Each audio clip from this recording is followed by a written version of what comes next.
السلام علیکم ورحمۃ اللہ وبرکاتہ۔ الحمد للہ رب العالمین والصلاة والسلام علی رسولہ الامین وعلی آلہ وصحبہ اجمعین ومن تبعہم بإحسان الی یوم الدین، اما بعد فاعوذ باللہ من الشیطان الرجیم، بسم اللہ الرحمن الرحیم۔ فإن مع العسر یسرا ان مع العسر یسرا۔ سیرت النبی صلی اللہ علیہ وسلم کے سلسلے دروس میں آج کے درس کا عنوان ہوگا سن 8 ہجری مسلمانوں کی ایک بڑی کامیابی کا سال۔ نبی کریم صلی اللہ علیہ وسلم نے سن 6 ہجری میں حدیبیہ کے مقام پر مکے والوں سے اس بات پر صلح کی تھی کہ تقریباً 10 سال تک کے مکہ اور مدینہ کے درمیان کسی قسم کی جنگ نہیں ہوگی۔ ساتھ ہی مکہ والے مدینہ والوں کے خلاف یا مدینہ کے دوستوں کے خلاف، اسی طرح سے مدینے والے مکہ کے خلاف یا مکہ کے دوستوں کے خلاف کسی قسم کی کوئی کارروائی نہیں کریں گے، انتہائی امن ہوگا۔ اور نبی صلی اللہ علیہ وسلم نے اس امن کے معاہدے کو باقاعدہ قبول فرمایا، معاہدہ لکھوایا اور لکھنے کے بعد اپنے پاس ایک نسخہ اور اسی طرح سے مکے والوں کے پاس اس کی ایک کاپی دے دی۔ اب یہاں سے سن 6 ہجری سے اس معاہدے کے حساب سے نبی کریم صلی اللہ علیہ وسلم کو، مسلمانوں کو ایک بڑا فائدہ ہوا۔ وہ فائدہ یہ تھا کہ امن کی وجہ سے ایمان کی دعوت میں آسانی ہو گئی۔ لیکن 1 سال اور 2 سال گزرنے کے بعد تقریباً سن 8 ہجری میں، ہجرت کے 8ویں سال، مکے والوں نے نبی کریم صلی اللہ علیہ وسلم کے ساتھ دھوکہ کیا۔ جو معاہدہ ہوا تھا کہ مدینہ کے دوستوں کے خلاف کوئی کارروائی نہیں ہوگی، تو مکہ والوں نے مدینہ کے دوستوں کے خلاف ایک کارروائی کی، اور اس کارروائی کے بعد جب جنگ بھڑکی اور ان کے درمیان کچھ باتیں ہوئی تو انہوں نے اس بات کا بھی اظہار کر دیا کہ ہم مدینے والوں سے بھی لڑنے کے لیے تیار ہیں، دیکھتے ہیں آپ کے ساتھی مدینے والے کیا کرتے ہیں۔ اس طرح سے انہوں نے مدینے والوں کو دھمکی بھی دے دی۔ نبی کریم صلی اللہ علیہ وسلم اب اس کا جواب دینے کے لیے، اور جس قبیلے کے ساتھ برا ہوا تھا، جس قبیلے پر ظلم ہوا تھا، اس مظلوم قبیلے کی مدد کے لیے آپ مدینہ سے مکہ کی طرف چل پڑے۔ اور جب مکہ آئے، مکہ میں آنے کے بعد کسی قسم کی کوئی جنگ نہیں ہوئی۔ 10 رمضان کو آپ مدینہ سے نکلے تھے، 20 رمضان کو آپ مکہ پہنچے ہیں۔ آپ کے ساتھ 10,000 کا لشکر تھا، اور جب مکے والوں کو، جن لوگوں نے غداری کی تھی، دھوکہ دیا تھا، ان کو اتنے بڑے لشکر کا علم ہوا، وہ گھبرا گئے۔ آخر نتیجہ یہ ہوا کہ مکہ کے وہ افراد جو ہمیشہ مسلمانوں کے خلاف جنگ کی تیاری کیا کرتے تھے، اب یہاں وہ پست ہو گئے۔ ان میں سے بہت سے لوگ مکہ چھوڑ کر بھاگ گئے۔ بہت سے لوگوں نے نبی کے پاس آ کر کہا، یا رسول اللہ صلی اللہ علیہ وسلم، ہم آپ سے امن کی بھیک مانگتے ہیں، آپ ہمیں امن دے دیجیے۔ اور کچھ ایسے لوگ تھے جنہوں نے اسلام قبول کر لیا۔ اس طرح سے مکہ مکرمہ نبی کریم صلی اللہ علیہ وسلم کے ہاتھوں میں آ گیا، اور اسی کو کہتے ہیں مکہ فتح ہونا۔ مکہ فتح ہونے کا مطلب جنگی کارروائی ہوئی ہو یا فوج نے حملہ کیا ہو، ایسا نہیں ہے۔ امن کے معاہدے ہوئے، بہت سے لوگ جو شرپسند عناصر تھے انہوں نے مکہ چھوڑ دیا، جو امن چاہتے تھے انہوں نے امن کا معاہدہ کر لیا، جن کے دلوں میں اسلام تھا انہوں نے اسلام قبول کر لیا۔ تو مکہ وہاں کی آبادی زیادہ تر نبی کریم صلی اللہ علیہ وسلم کی اطاعت کو قبول کرنے کے لیے تیار ہو گئے۔ اس طرح سے مکہ مسلمانوں کے ہاتھوں میں رمضان کی 20ویں تاریخ کو ہجرت کے 8ویں سال آ گیا۔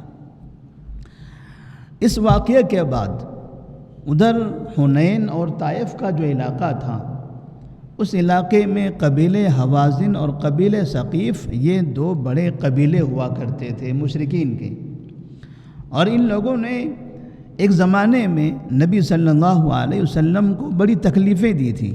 جب آپ نے طائف کا سفر کیا تو طائف میں پتھروں سے مارا، بڑا مشہور واقعہ ہے طائف کا نبی کریم صلی اللہ علیہ وسلم کی زندگی میں۔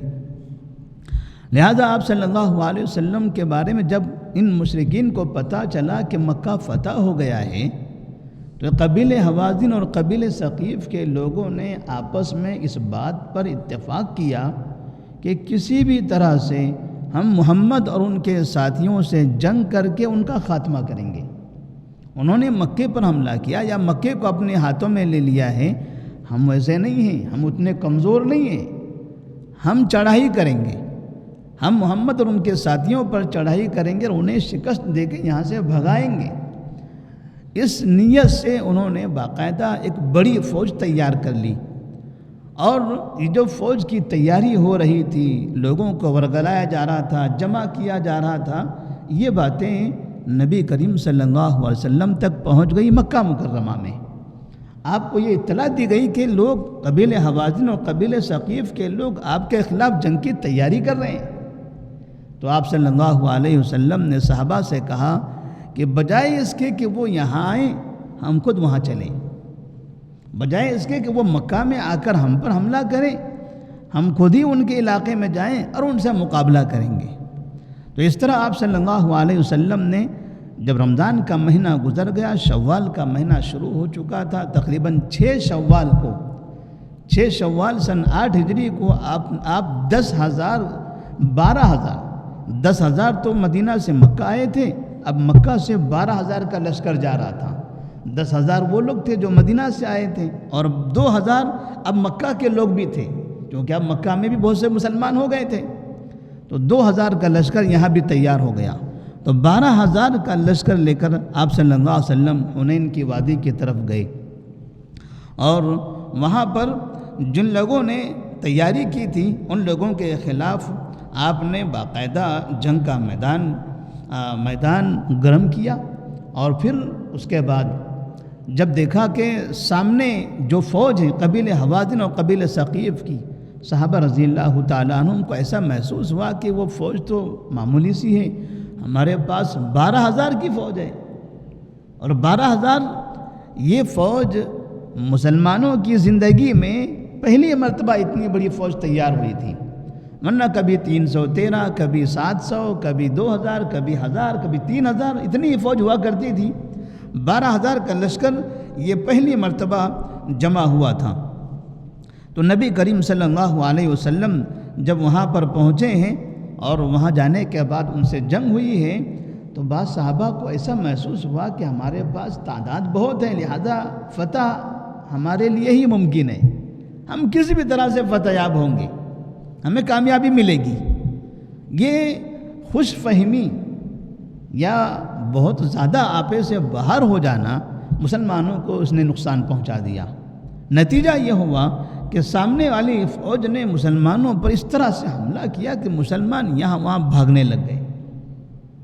بڑی تعداد میں ہوتے ہوئے مسلمان اب ادھر ادھر بھاگ رہے تھے۔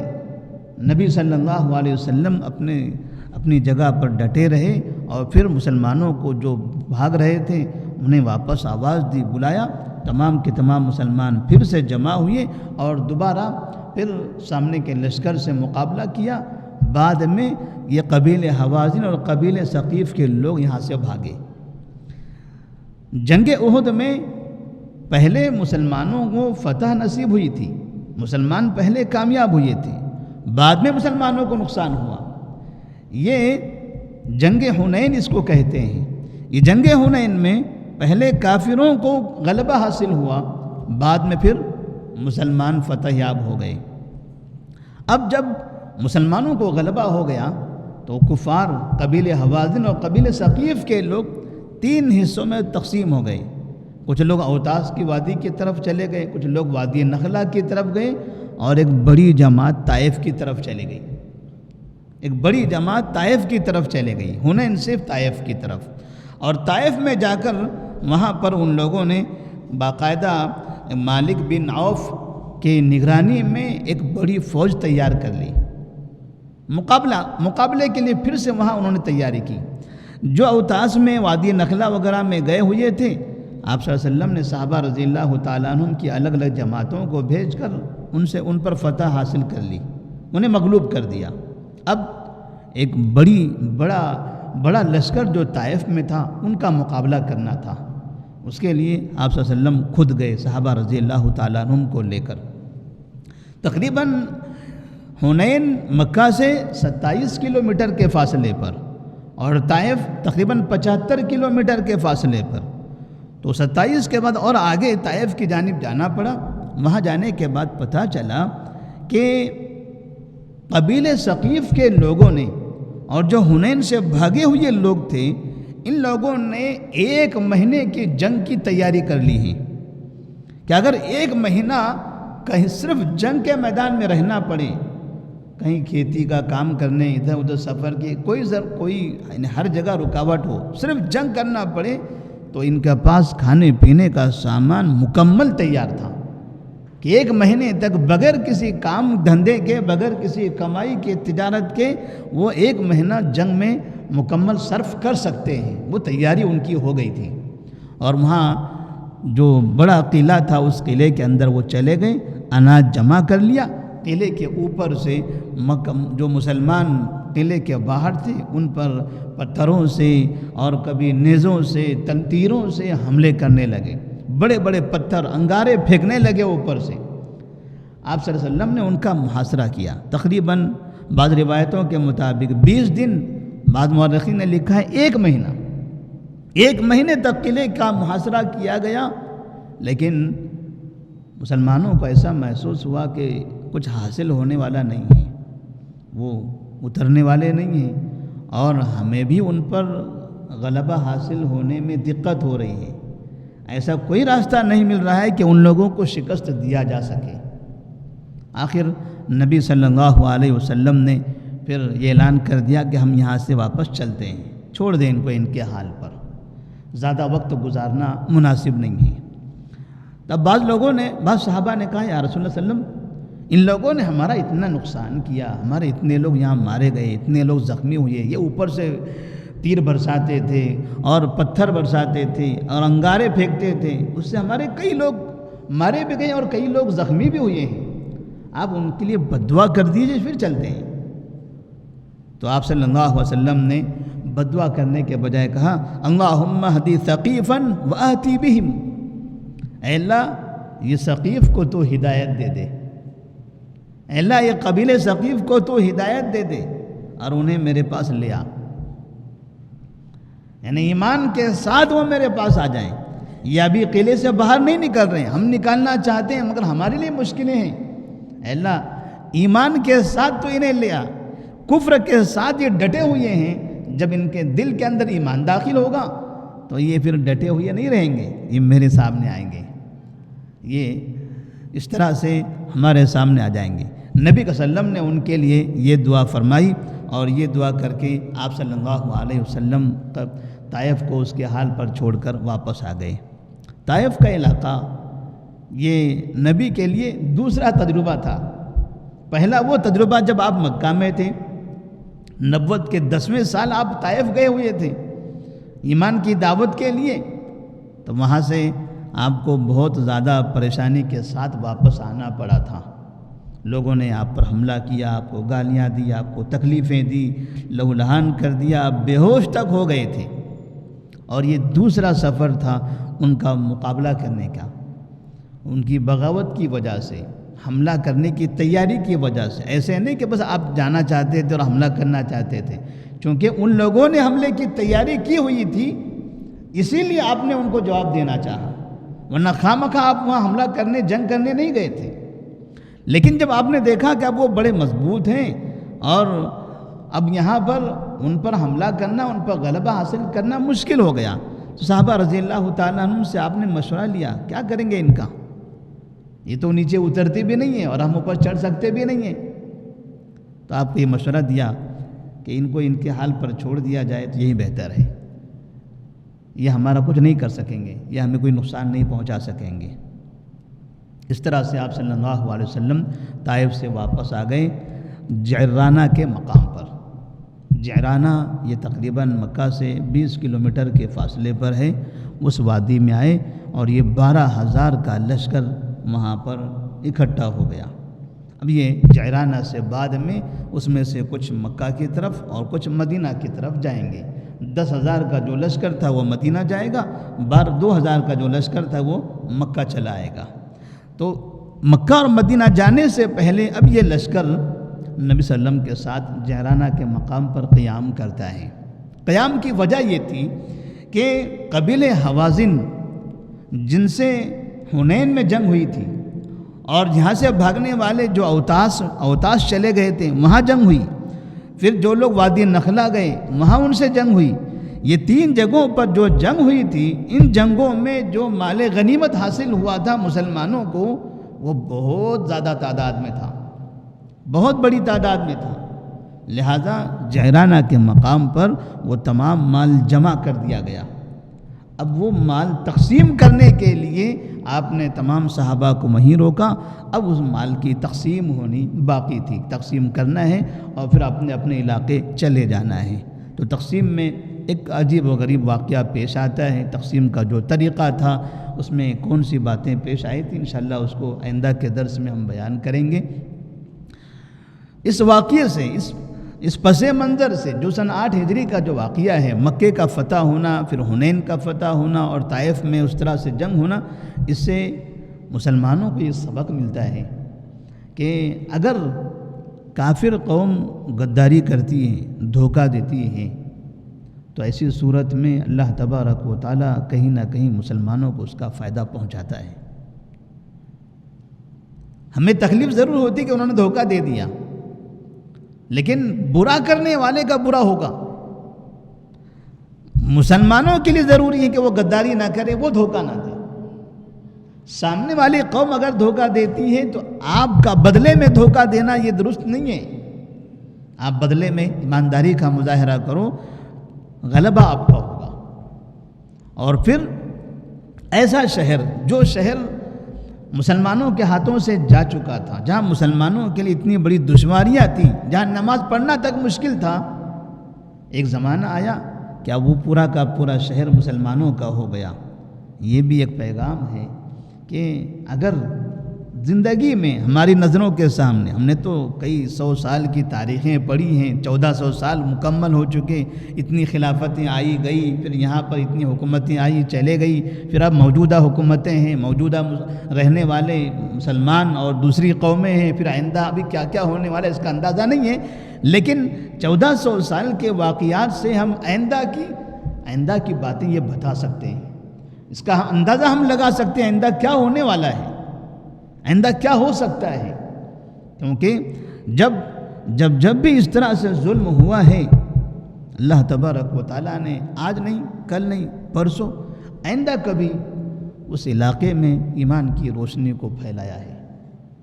آج بہت سے علاقوں میں مسلمان پریشان ہیں، ایسا محسوس ہوتا ہے لوگ بھاگ بھاگ کر چلے جا رہے ہیں، گاؤں چھوڑ رہے ہیں، گھر چھوڑ رہے ہیں، آبادیاں چھوڑ رہے ہیں، جائیدادیں چھوڑ کر چلے گئے. ایک دن ایسا آئے گا کہ پورا کا پورا علاقہ مسلمانوں کا ہوگا، پورا کا پورا علاقہ مسلمانوں کا ہوگا.